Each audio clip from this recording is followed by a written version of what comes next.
Hey everybody, how you doing? I'm back and just want to give you guys an update on the boat. And I don't know if many of you guys have really seen any of the shorts that I've created for this series that I was doing to get this up to 70 mile an hour. But I did have an engine failure on it. The number 3 rod bearing melted to the crank. And with this having been an 04-05 engine and old school MPIM electronics and things like that, I decided, you know what? I'm just going to go full bore on this and have some fun with it. So let me show you what we're going to be doing to it. This is a 2024 RXTX 325. I bought it a couple of months ago. I've only put 8.5 hours on this.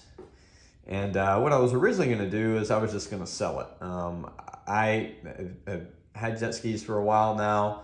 I honestly prefer to take this little guy out here. It just makes more sense, especially if I want to bring a friend. Particularly my male counterparts. If I have a buddy that wants to go out with me, this makes it a lot easier to take.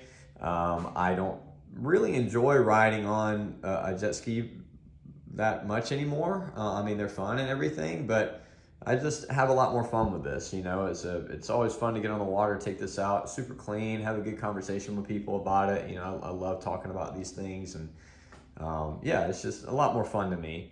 But it's not to say jet skis don't have their place, but for what I do, and again, if I like to take a friend out, or even if my daughter's with me, we just have so much more fun on this. There's a lot more room on it, and it's just a lot easier.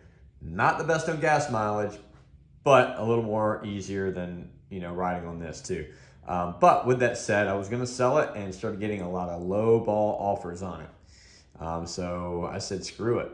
I was originally going to sell this, buy a cheaper 300, swap all the electronics and everything over into the boat here.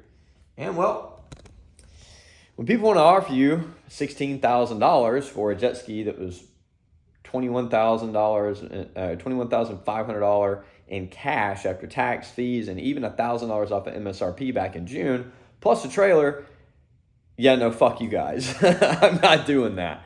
I just decided, fuck it, man. I'm just going to put the whole thing in here. So right now, what's happening is I am getting prepped to do a full electronic swap and a 325 swap into here.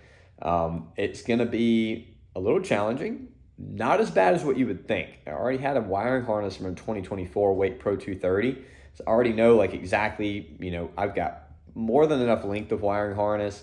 I know exactly what I'm going to have to do to be able to extend things everywhere. There's just going to be a couple of things that I have to kind of figure out on it. Some of the main things that's going to be difficult is, number one, is getting rid of the old school throttle cable and reverse. So what I'm going to end up having is this boat is actually going to have IBR on it. And I'm going to show you in a second. I've already been getting the boat prepped and have mocked up and started to modify the pump tunnel to where the IBR motor will go from the 2024 ski. Now what I'm going to end up having to use though is the Gen 3 IBR bucket and trim system, because the pump tunnel in these is a lot more narrow. That's what I'm having to do, and I've already gone through the process of making some modifications to that to be able to mock it up and get it to fit. There's some other stuff I'm going to show you guys what I've been doing with it. Then the other issue comes into play of, if I'm going to be using the electronic throttle and the IBR system, now how do I get those switches to actively work on here? Now you see a lot of people that do these mini jet boats, these aluminum ones. They will actually put the throttle and the IBR on mounts that go onto the steering wheel. Navigating around a dock and stuff like that, or in close quarters where I live at, there's a place called Crab Island in Destin, Florida. Getting around in there trying to do that would be very difficult. When you've got 135 degrees of turn and you're trying to control the gas like that, that's just not very fun. So I've got to come up with a linkage system and a mount to be able to put those switches to where I can use the standard boat levers that were on here. So basically how it's going to work is, when I just click it back into reverse, it'll activate the IBR switch and it'll hold that back. That has a locking pin in it. When you pull it back, it just holds it in place. I can give it throttle, whatever, then put it back in neutral, and then it'll essentially be like you're releasing the IBR lever, and then you can just full on throttle. I'm going to have the diamond shaped buttons for the IBR, the menu, cruise control, all that stuff. They're going to be mounted onto the steering wheel right here. There's a company called Minijet in Canada that I bought those little billet holders for that to hold those electronics in place.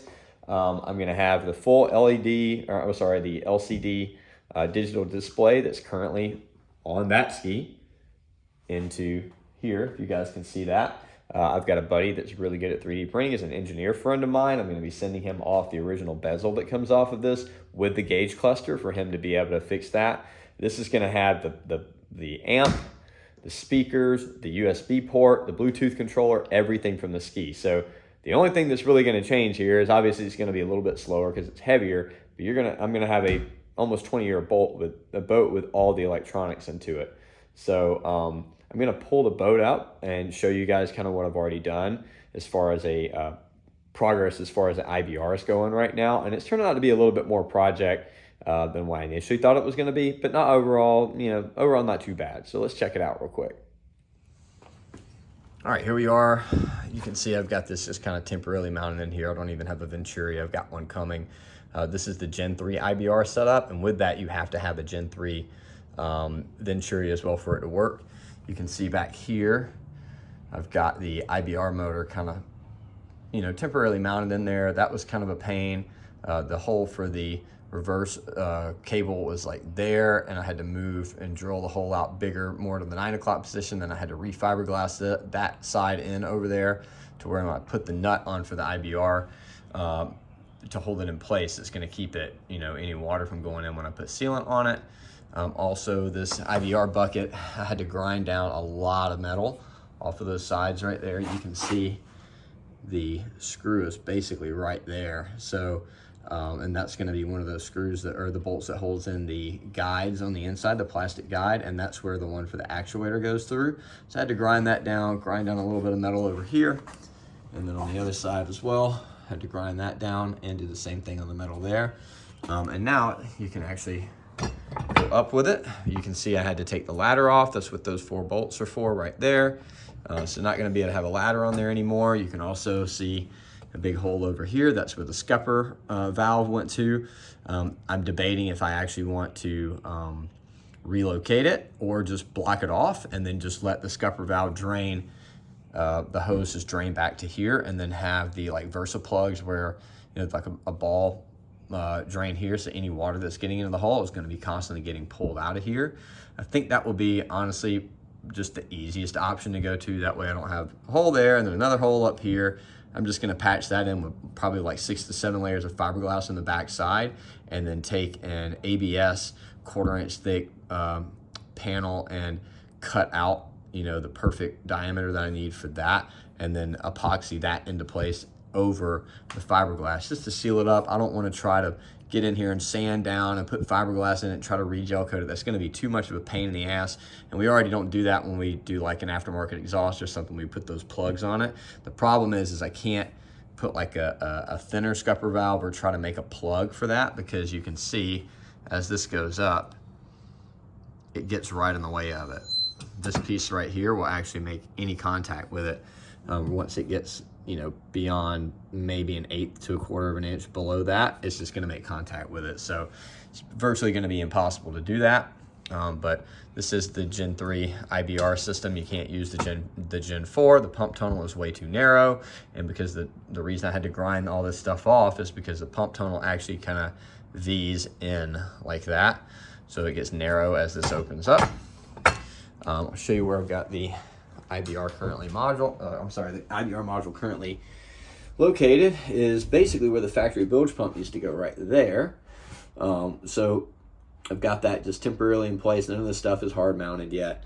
I'm going to make a bracket. There's 2 little posts right there, and I'm going to make a bracket that will go down to the floor right there, and it will rivet into the floor, and that'll help prevent, as the boat's going over any jumps or anything, this, the motor moving up and down. It'll keep everything kind of rigid and to where it won't have so much load just on the pump tunnel right here. So I'm gonna do that.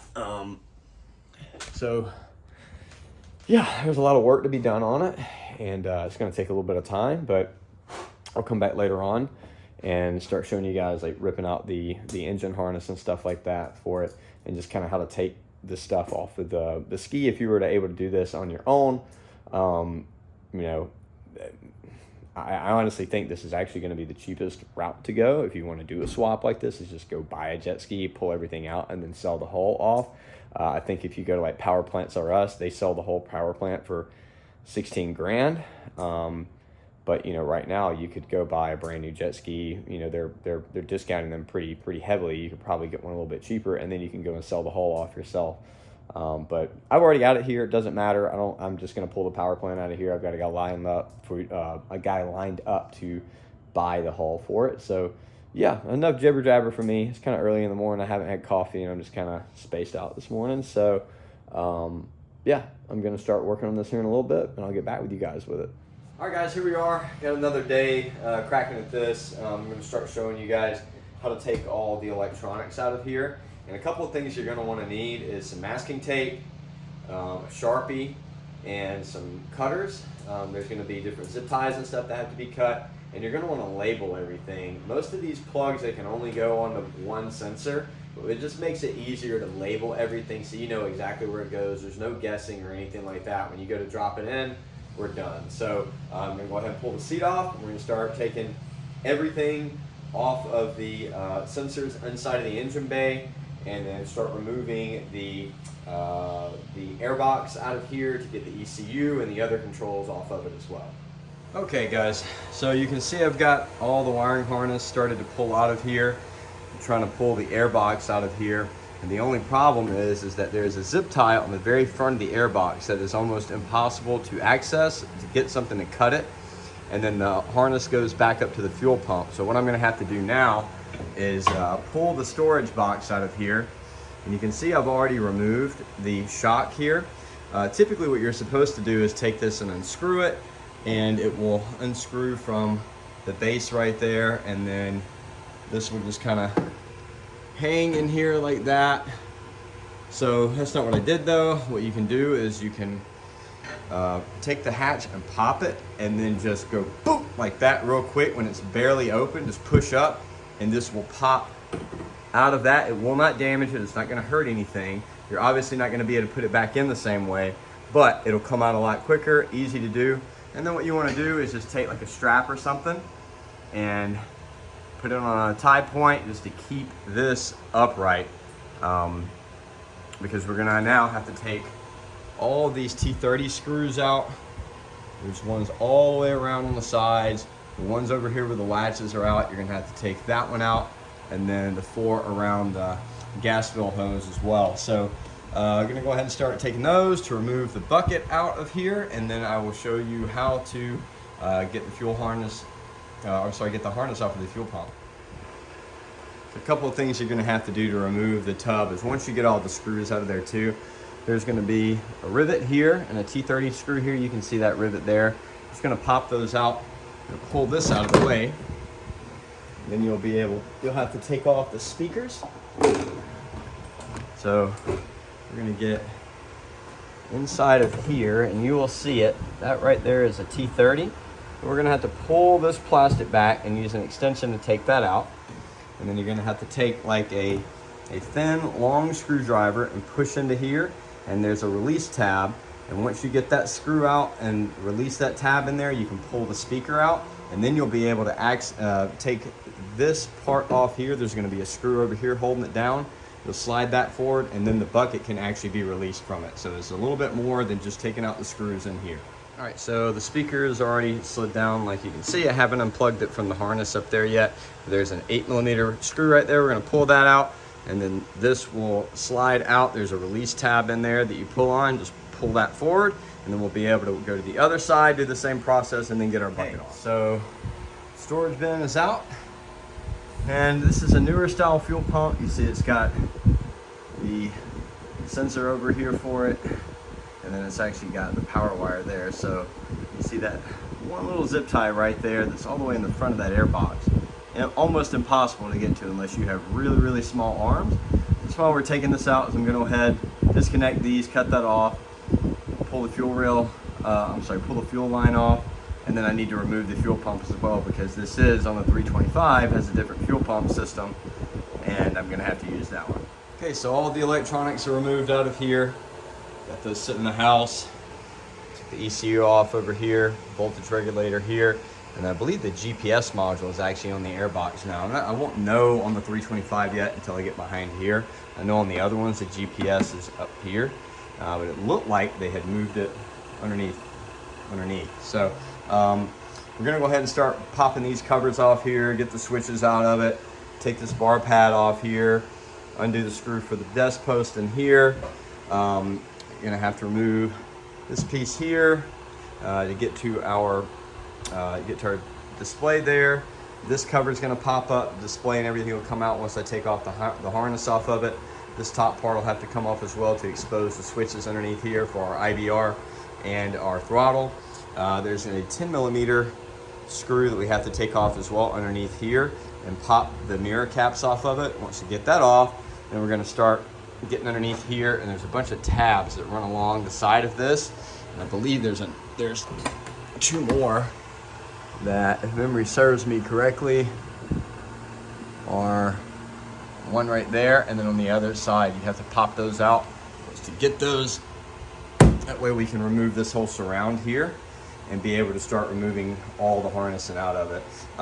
Also, the USB cable that sits inside of here, what you'll have to do is from the back side is spray lubricant into that, and then take like a flathead or a plastic pry tool, whatever, and try to get the cable to push out first out of the grommet. And once you get that cable to come out, then you'll be able to remove the grommet from the cable, and then the cable will pull just back out, because that is part of the harness now. It used to be an accessory.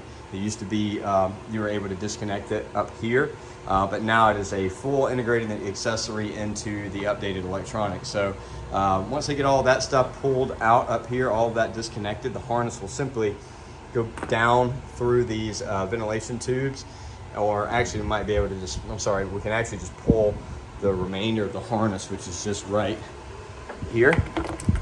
That's where all of our power and everything's going to be going to. So we're just going to pull that just straight out of this, and then the harness will come out of here. So let's get after it. All right, well, that's going to conclude this video. Everything's stripped out. Put all the panels back on it. You see the gauge cluster is gone. All the controls are gone. But the engine is still inside of here. Fuel pump has been pulled out. Engine's still inside, the jet pump's still on, so we've got here laid out. Everything's just kind of sitting on my floor right now. My dog's toy there. But yeah, that's all that I got for you guys today. And we'll start getting back onto this here pretty soon. It's kind of messy around here right now, but hey, it's the way it goes, right? So I'll upload this video. Next video is going to be me starting to get the wiring into the boat. I do need to clean out the hull a lot in that, spray it down, and start getting all the wiring and stuff ran in it, because once I get all that done, throwing the motor in it is not going to be a problem at all. I also need to finish up mocking up the IBR and kind of making sure all that is going to work. Surprisingly, the linkage arm from the RXT 325, the newer skis, is going to work on the old boat with the IBR3. The IBR3 linkage arm was actually shorter, and I bought a used one from someone and kind of mocked it up earlier, and it is way too short, so I'm going to actually have to use the one from an IBR4, which is kind of surprising to me, but we'll just see how it goes. It might end up needing to be extended, might need to be shortened, but as of right now, it looks like I'm going to have to use that one. But that is all that I got for you guys today. Stay tuned. There's going to be many more to come, and please stick around to the end of all these videos and check everything out. If you haven't liked the video, please do.